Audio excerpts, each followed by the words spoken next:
Hello and welcome back to Black Dice Gaming. I'm James and today we're going to be doing a painting video. Today we're going to be painting up some Dark Fauns and they're going to look just like this. It's not the best image, but there we go. So it's going to be a relatively simple paint job just to get them onto the table.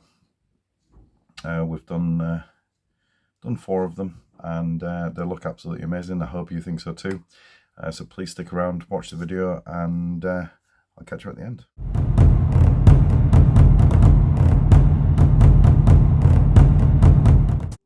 So let's crack straight on with the painting of these Dark Fauns. The first colour I'm using here is Gillmans Flesh, and we'll be using this all over the skin. That's mainly the chest, the face, the back, the arms, hands and legs. There is quite a lot of flesh on this model, so once you've got this colour on, then quite a lot of it is actually painted already. The sculpts are really good. They take contrast paints exceptionally well because of how well they are sculpted. It allows us to just get away with basically a contrast paint, and that'll pretty much do it for most colours. Like I said, this is probably the longest step, but it also makes the biggest difference because it covers majority of the model.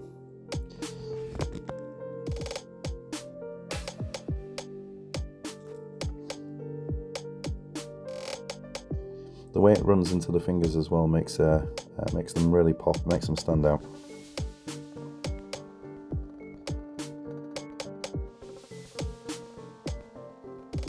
Some of the models have quite hidden aspects to the legs, but just keep at it. You can quite clearly see where most things are. Don't forget the buttocks there as well.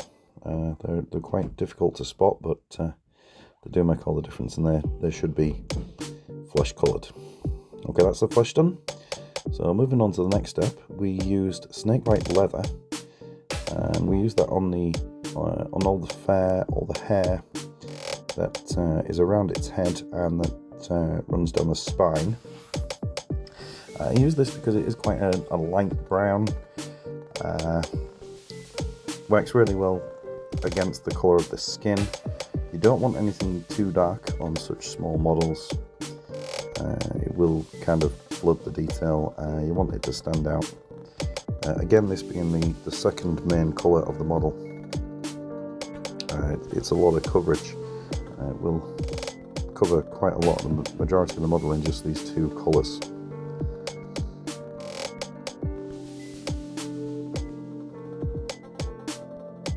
So I'm doing all 4 at the same time, although I did sort of start 2 of them and get a little bit further on. But I try and use the same model each time for the video purposes, so you can see exactly where I'm going with the pen. There's also a little bit of fur around the hoofs, so you may just want to catch that at the same time.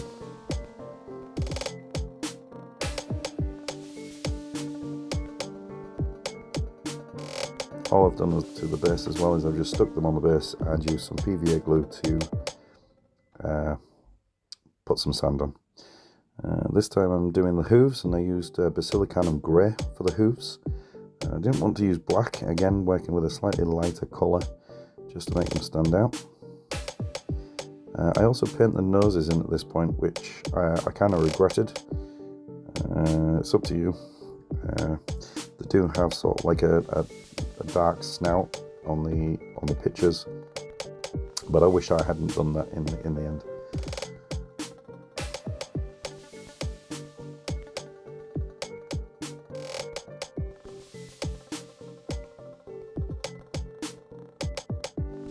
Moving on here, we're using Mephiston Red for the cloth areas. They've got like a bit of a loincloth that hangs down from the waist, front and back, so I'm just using Mephiston Red just to give that a coat. I like red, it's one of my favourite colours, so whenever I get an opportunity to use it, that's when I use it.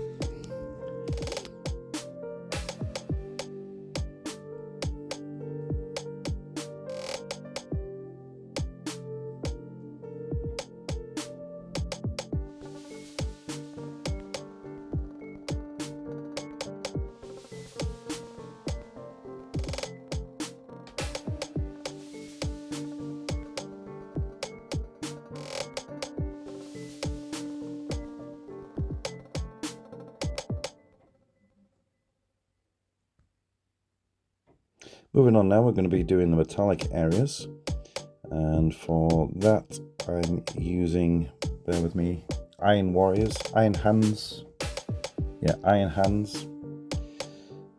It's a slightly lighter silver, but we will be coming back and highlighting that later on anyway. Now, you've got the sword, you've got some sort of leg plates. They need to be painted up in the silver as well. They also have at least one metal bracelet, if not two. So don't forget to paint those ones in as well.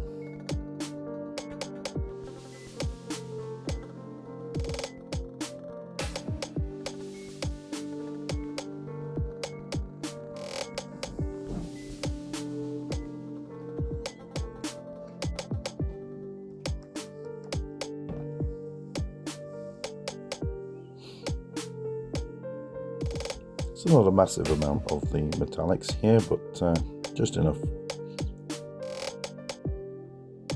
There you go, nice visual there.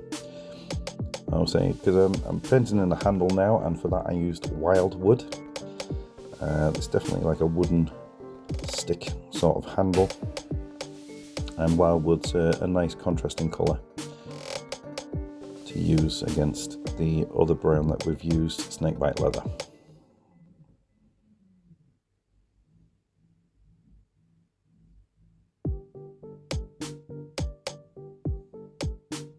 Apologise, I've moved slightly off camera there, haven't I? Not really noticed. So at this point I'm just giving everything a wash of Nuln oil. Now I did pretty much wash the bottom half of the model, so all of the metal area, all of the red, all of that got a wash of the Nuln oil.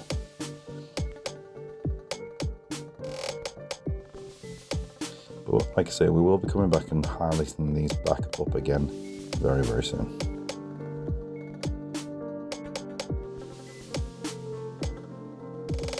He does have some cording around his waist as well, so this is another reason I used the Nuln oil. Use that to sort of get the definition of the sort of belt type thing that he's wearing. And he does have two horns attached to the side, and for that I've basically used the Nuln oil to run between the straps of the horn. At this stage I'm using Agrax Earthshade just to paint the sand on the base. Just while that Nuln oil is drying, I thought I'd do the wash on the base at the same time. So with everything dry, we'll come back here. We're going to pick out the horns. Now with that, what we've done is we've used Skeleton Horde. So we're picking out the horns on the top, and the horns, or the sort of tusk things that it's got at its sides. I'm doing those at the same time and in the same colour.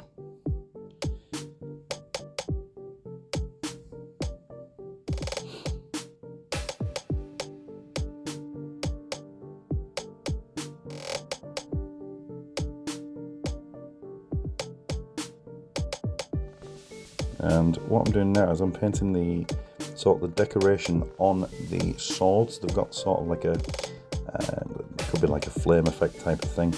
But I've just picked that out, and I've picked that out in Fire Dragon Bright.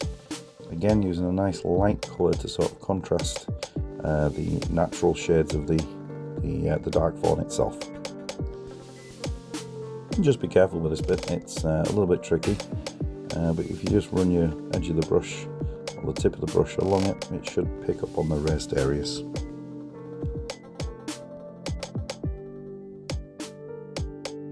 It's a nice detail to pick out because, like I say, it's a really nice, bright, contrasting colour. So we're going in with the silver now, and for that I used Stormhost Silver, and I'm just picking out all the metallic areas. Nothing over the top, it's just kind of running the brush along the edges of things. Just to make it much lighter, because obviously the darker steel, then with a wash we just need to bring that back up again. I mean, you could have gone back in with Iron Warriors first, or Iron Hands steel, sorry, first, but I just thought we'd go straight to the Stormhost Silver, cut out that step. So I'm I've now moved on. I'm highlighting the red at this stage as well now. Sorry, I didn't realise we'd sped up. So for that, I'm using Evil Sun's Scarlet, and I'm just basically edge highlighting the red areas and maybe some of the flat panels in the new Evil Sun Scarlet colour, just to make them stand out a little bit more, just to add them give them a little bit of depth.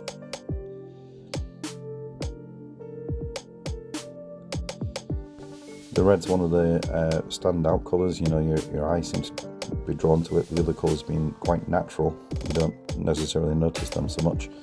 But the red is worth spending a little time on, and if you do a different colour, then you know, do a highlight on that as well.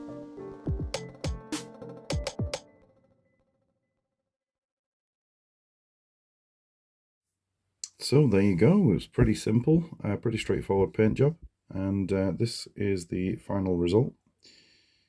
Just here.